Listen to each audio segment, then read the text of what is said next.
This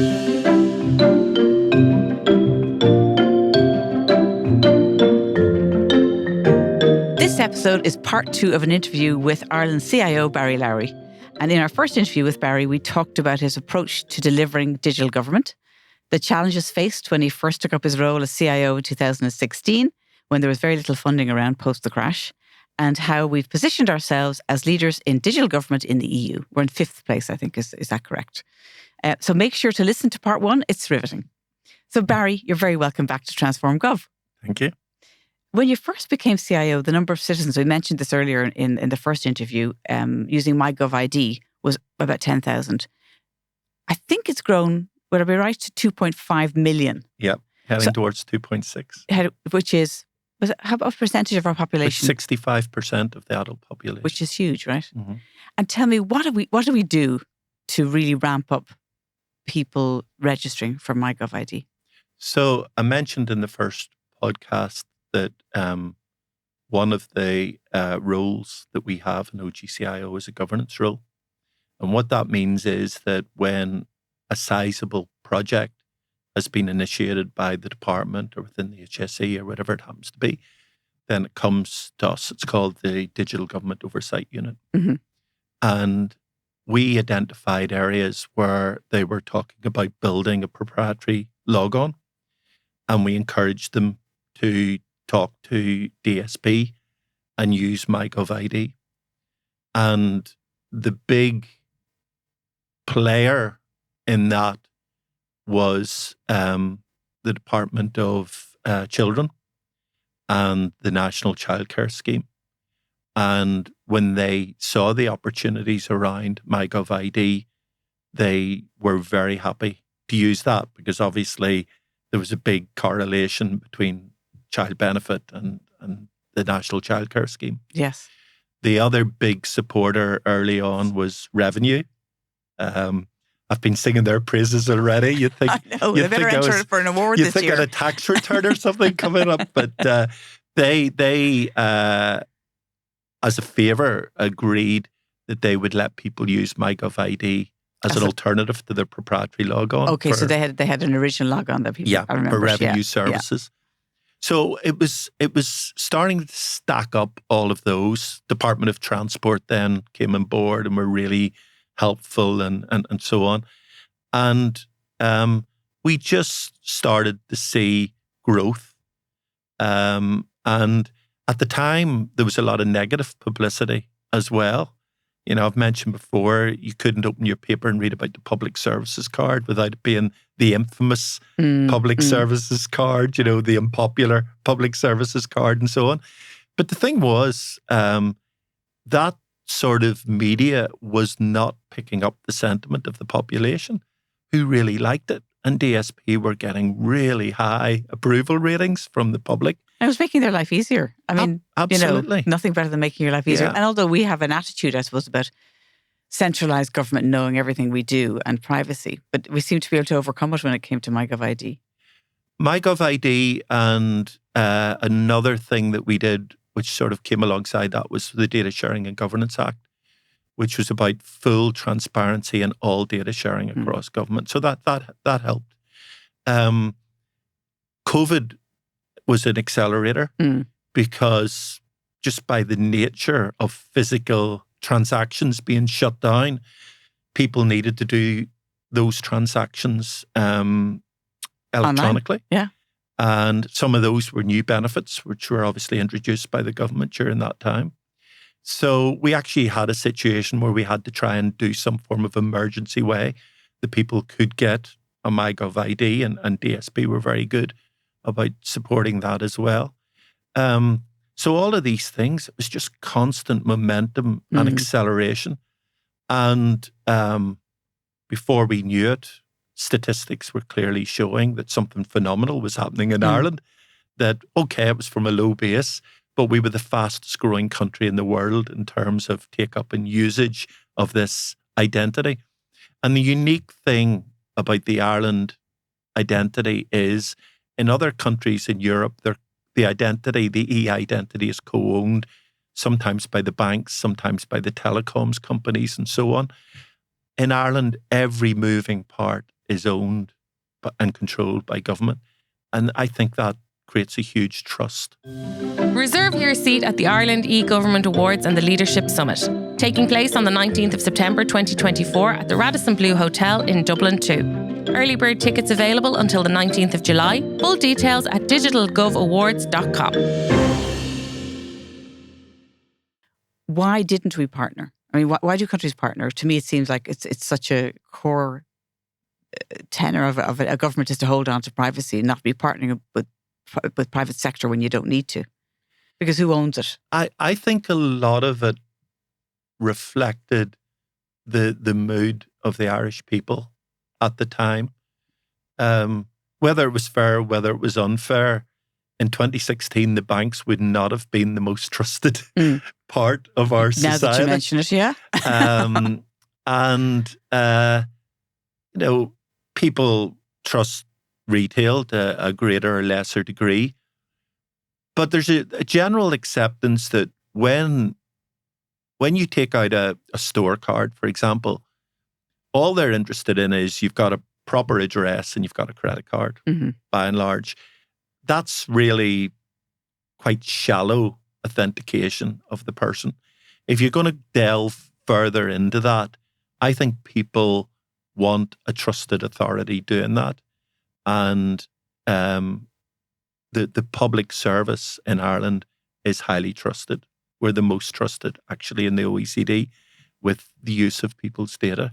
And that trust has been very hard-earned and is very cherished, I have to say. And I would say by ministers as well as civil servants, public servants. So I think that sort of evolution of services around this bond of trust and building on top of that has been really important. It's a bit like a marriage, really. Yeah. You know, there's trust at the core of it, and you work on it. Yeah. You know, bit by bit. Yeah. And tell me, with people who've registered, for example, and signed up to MyGov ID, do they use other services? Like I can imagine that people quickly signed up when they were going to be paid some sort of benefit to cover them during COVID. But are they moving and using it in other to access other services? Well, we know what they are, but we don't track it. Okay. And that's a key thing. You know, the way the system's organised is almost like a hub and spoke type thing, where DSP aren't interested how you use your MyGov ID, whether you use it in transport or whether you use it in other places. That's not how it works. We're not tracking data across government. It's a series of bilateral relationships that effectively you own because you're the customer. Yeah. And I think that's now pretty well understood. And I think that the people accept that, and it uses it helps create the trust ecosystem. Now, there is specific ledge for other reasons. Yeah. For example, Revenue have a data sharing with DSP, but that's about, fraudulent uptake of welfare and so on, making sure that doesn't happen. Yeah. But that's a different thing than what There's we're talking about. There's a very specific purpose for it. And what do you think, are the most successful digital transformation projects that you've seen, maybe in the last 2 years? Well, the National Childcare Scheme is close to my heart because it was built as a digital project first. There's a great book called Recoding America by Jennifer Belka. And she was the CEO of Recoding America, who was brought into the White House by President Obama. Yeah. But she talked about how difficult it was to fit digital into this sort of classic government mindset where the policy and the law was created first, and then they said, is there anything you can do with that? Rather than looking and saying, can digital actually make a better policy because we've got a smoother way to enact the policy? And actually, the National Childcare Scheme, if she saw that, would be the poster child of how she would say you should do that. We should be very proud. I'm going to mention them again. But Revenue are amongst the best in the world in use of technology. And Ireland should be proud of that. I think DSP, digital services, are great. And of course, everybody talks about the passport and the driving license as well. Yeah. They just work, and they work quickly, and they work efficiently. So a lot of it's been evolutionary. We haven't had that many systems built from scratch in the last 2 to 3 years. But what we have had is completely new services built on existing platforms. Yes, expanding them out. Absolutely. Yeah. And obviously the benefits that were required during COVID were classic examples of that. I know we've spoken to quite a few people, obviously, around digital transformation, and life events comes up again and again. Mm. Is that something that you're centrally promoting as a whole approach to designing services? So talk to us a little bit about that. So a little bit about the history, because I think OECD described this very well. We had analog government, which was paper-based. And then we had the era of e-government, which was trying to look at every analog process, but simply computerizing it. Yeah, so take it as it is. Don't change anything, just automate it. So by and large, the process never changed. And then all of a sudden, with this concept of digital government, where because technology made it possible, you could actually start with the user experience. And so what you would realize is that there is huge diversity in the people who require your services.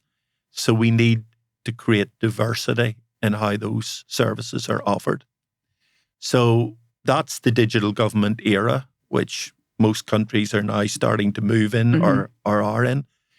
But then the really forward-thinking countries started to say, well, it's really good to provide good digital services if you're a government. But if you were a really good government, you would realize that there's times in people's lives where they need bundles of these services. So the obvious ones are, a birth or a bereavement and the other side of that life. Where especially in a bereavement, you don't even know who all I need to tell. And it's quite a stressful time to family who are already extremely stressed. It can be very upsetting if some important organisation doesn't recognise that person's passed and they send some sort of official letter through. Absolutely. And I've been through that in the last couple of years with my own mother-in-law, and I know how distressing it is. So how can government officials and public service bodies get together and map these life events and start to be more proactive? In other words, this principle of tell us once, tell us the baby's born, and we know all the things have to happen. And so we can tell you what the next step is, and we can help you along that journey. And the same with bereavement. But there's also, driving, employment, unemployment, moving house, buying a house, renting, all of those things. And if we'd started it a bit earlier, something like, the Ukrainian crisis would have been a perfect example for life events. So that's broadly how it works. But the fascinating thing about it is that I was involved in one of the work on the birth life events. Yeah. Which is, I presume, they workshop, bring all the stakeholders together, figure out what the steps are. Absolutely. So we booked out a suite of rooms in the IPA there in Lansdowne Road. And to actually be part of that, where there were clinicians in the room, there were mothers in the room, and actually describing what better looks like. It's just it's a wonderful thing to tap people's knowledge of how things can be improved. And we talked last time about collegiate working, but that's almost the epitome of collegiate working, where I'm saying to you, Maeve, you've used this service. Tell me what could have been better. What was unnecessary, did you feel, or where could you have got more support, or so on? And we make it better. I've seen it. I've done a lot of customer journey mapping, and when you do it, you think, well, we're going to find out all the different places somebody has to go to finish something or do something or whatever. And then what you realize is that when you bring everybody into the room, it isn't just about mapping it out. It's actually that each suddenly understands the impact of the work they're doing on the next person who's part of the journey. And that's really important as well, because people don't necessarily understand that they may be causing problems for somebody further down the line who's also trying to serve the customer. Yeah. It's not intentional. Absolutely. And one of the fascinating things about life events is some of the ideas that evolve out of that aren't even going to relate to technical projects at all. Yes. They can just be little nuances around service. We can change this and make people's lives easier. But I suppose if you think about that, I mean, is it 1 in 5 people now who are, are new Irish, if you like? Yeah. Is that correct? Is that a correct number? Yep, 1 in 5? it's not far off 20%. 20%. And how's that? I mean, we have to consider that, don't we? And how we respond to their particular needs and how we integrate within our systems. I even found coming 100 miles down the road, just things are named slightly differently and organised slightly differently and so on. So the idea of knowing that, GRO, for example, is part of DSP and it's part of, Minister Humphrey's responsibilities and so on. How would you know if you didn't know? So the idea is simply, you no longer have to find out what organisation does this. Then I need to find the organisation. Then I need to have a conversation with them, whether that's by phone or by chatbot or send an email or whatever it happens to be. I just want to know, how do I register a car in Ireland, or how do I rent a flat in Ireland, or whatever it happens to be. And so even gov.ie, which we talked about last time, if you look at it now, it's much more organised around what do you need help with? What are you trying to achieve? Let's tell you about us and our minister and the last speech they made and all of those things. You can find all that as well if you're a journalist. But that's not why people come to portals. They come to portals to find out things that they need to carry out a transaction or whatever it is. Yeah. And in terms of the coming down the track projects, there's some big ones, isn't there? What are they? Well, the most exciting one is the digital wallet, which the ministers announced a couple of weeks ago now, because we're just moving into an extended pilot phase. I've just been reading a lot about this because the Japanese have done their digital wallet in conjunction with Apple, haven't they? Yeah. So is it quite new in terms of an initiative for countries to be taking on? So the European interpretation is quite new. What happened in Europe was they made it very clear, the European Parliament, that this was not going to be dependent or driven by the technology. It was going to be driven by the needs of the public. And the big learning that came out of COVID, well, there were two actually. The first one was, and it came from the contact tracing app, which was hugely successful in Ireland. The people enjoyed contact that tracing way. during COVID. Is that During what you mean? COVID, Yes, sorry. Yeah. People enjoyed that way of interfacing with government. I mean, they would have preferred it wasn't those circumstances. But it wasn't painful. But actually, it was a good way to get your certificate onto your phone and, all of those things. So that was a big learning. And the other big learning was that this concept of the digital COVID certificate being a proof that something's happened to you or you've done something, and government giving it that digital imprimatur, as the stamp policy people used to call it. And that was of value to you. Everyone was starting to think, how can we reuse that? And so it became a fairly short leap from a digital COVID certificate to a digital driving license or a digital proof of educational attainment or whatever happens. So what do you think will be our wallets?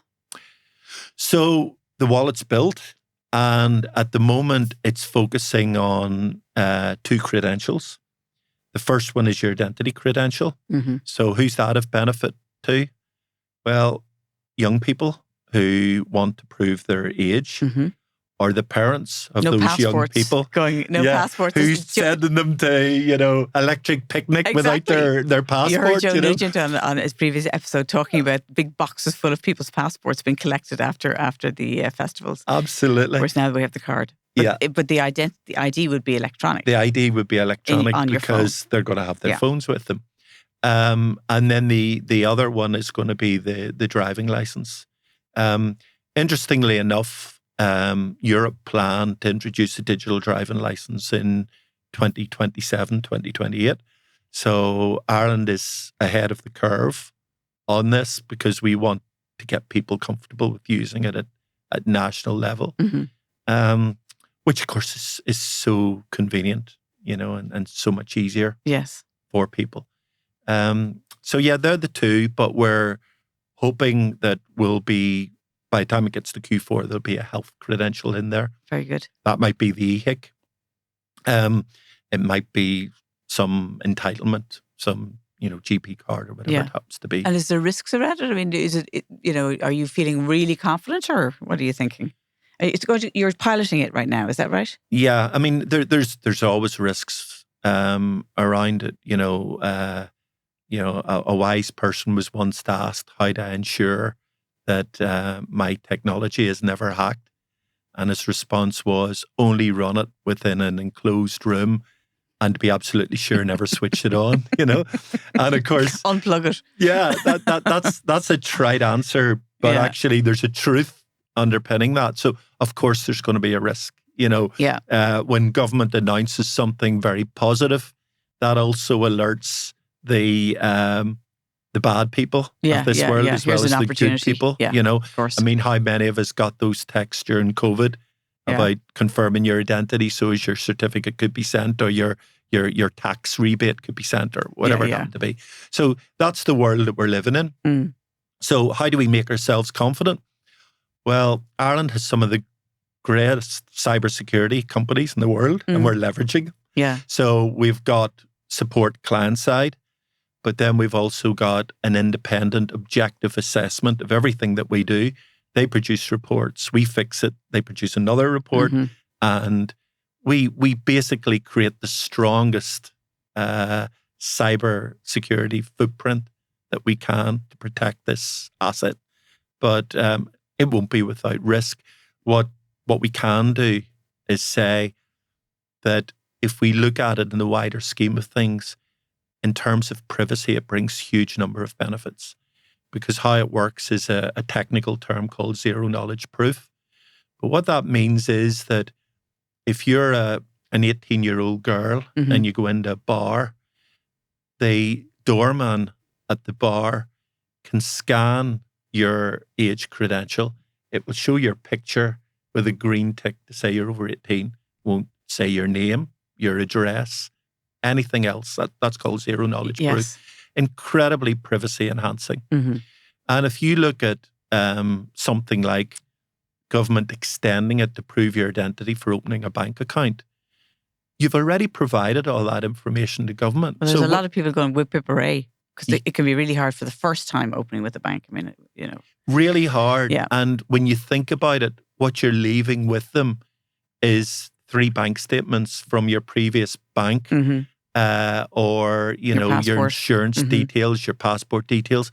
So in terms of having way more information to provide than is actually needed for that transaction, and then that information having to be retained for the KYC element, then it's far more privacy enhancing if government simply says, we guarantee that this person is who they say they are, and you can trust them and issue them a bank account on that basis.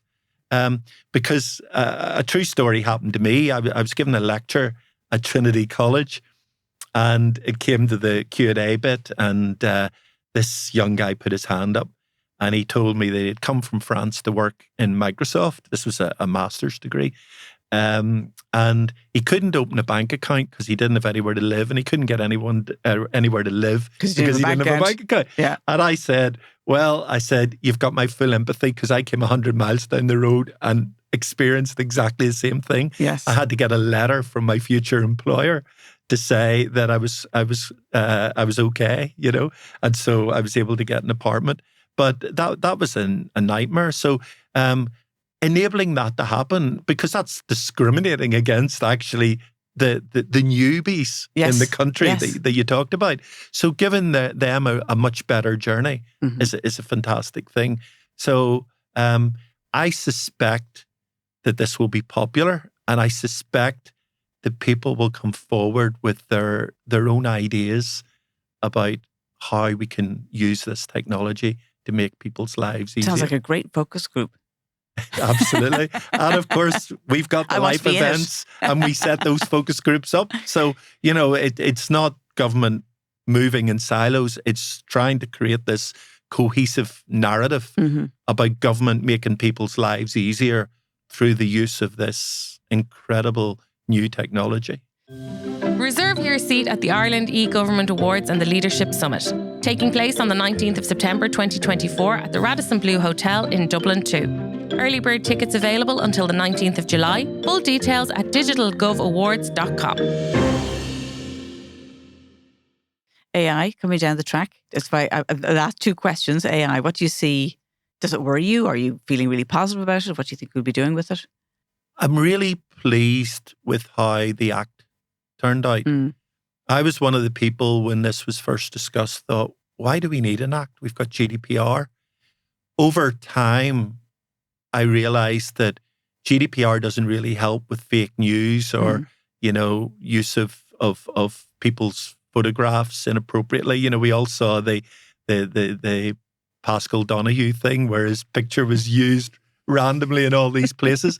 But of course, the reason why he was happy to for that to be publicised was to alert people to the risks. Exactly. It could be you. It could be you, yeah. So the Act was important to say, this is illegal and we're going to stamp it out. But beyond that, it's really the same due diligence that are required for any IT system. So if you're using data, which we invariably are, do your data protection impact assessment, discuss it with the Data Protection Commission, who will help you if you seek their help, and really understand how we do this as safely as possible. It's a safer place to do technology now in government. I mean, it's evolved so much over the last several years. Every department has a data protection officer who are incredibly experienced and gifted and skilled. And so people bring things into the conversation which will help you build a better product. And as we said, tap into their knowledge. You don't have to know everything. I mean, that's the whole thing, isn't it? Government are not competing with one another. No. Shared knowledge. No. And of course, the Summit and the Irish Government Awards, that's the place to be if you want to have shared knowledge. So I have to say that. And we encourage people to enter because it'll be a chance to be recognised for things that they're doing. And the Summit will be focusing in on AI and cybersecurity. So I know you can't be there in the day, but hopefully we'll get a chance to talk about those very topics. Right? I'm very excited about it. Now, what I would say is that we carried out 3 pilots recently in government, working with tech partners. And I think the biggest lesson that came out of those was this is not a panacea. It is simply a technology. And you only get out of it what you put into it. And so creating data, for example, so as you can put up a chatbot and make it easier for people, answer questions on how do I get this benefit? How do I know I'm entitled to do this? Or whatever it happens to be. That requires an awful lot of work because you've got to think of how you create an interface that's easy for them to use, bearing in mind that English mightn't be their first language, bearing in mind they might be blind, they might be somebody with learning difficulties. Then you've got to basically give them adequate information in a way that's easy to digest and understand, and then they can get more information if they want. There's an accessible number or whatever that happens to be. So the preparation really in the back end is enormous. And even just plain English and simplicity. Yeah. So I mean, I very much see AI as being part of the suite of solutions we'll use when we've gone through the life events journey, when we've really spoken to people and we understand how it's going to make their lives easier. And really all AI is doing is it's using information to help you on a journey, whatever that happens to be.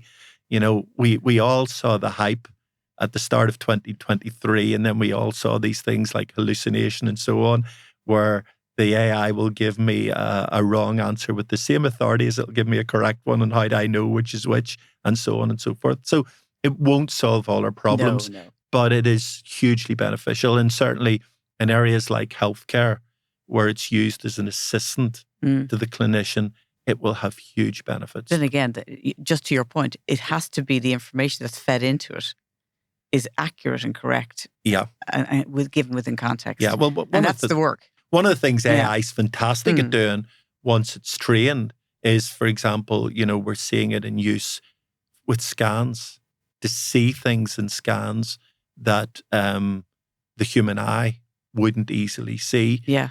And of course, the AI doesn't get tired and it can process much more scans in the same amount of time, et cetera, et cetera, et cetera. But that all came from that early gimmicky part of AI where they were training the AI with pictures of cats and dogs and it was trying to work out, is this a cat or is it a dog? It's exactly the same process, but now it's being used for something really meaningful. So that sort of innovation and that spirit of problem solving with this technology together and really good guardrails, which we have in government with the 7 principles. All of those things together are going to help us deliver really good solutions in the future. Well, thinking about our listeners, I've got to say, how do they, if they're driving some sort of digital transformation, whether it be anywhere, local authority, a smaller organisation within government, public sector, you're contactable, I'm guessing. Oh, yes. I've a lot of LinkedIn connects. I keep speaking at conferences and people come up and speak to me afterwards and I say, I don't bring cards anymore, but you'll find me at LinkedIn. And they do.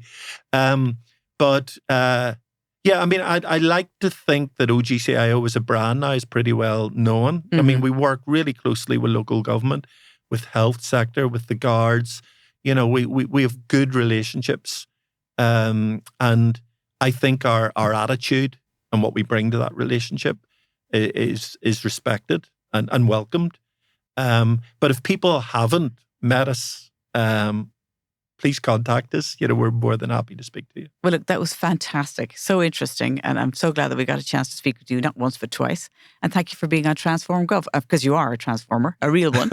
And that's all from us. And I'm going to thank everybody here who's been helping in the background. So our producer, which is Colin O'Moran, sound, Luke Delaney, video, Julia Valkovich. And thank you to South Dublin Podcast Studio. And thank you so much, Barry Lowry. Thank you.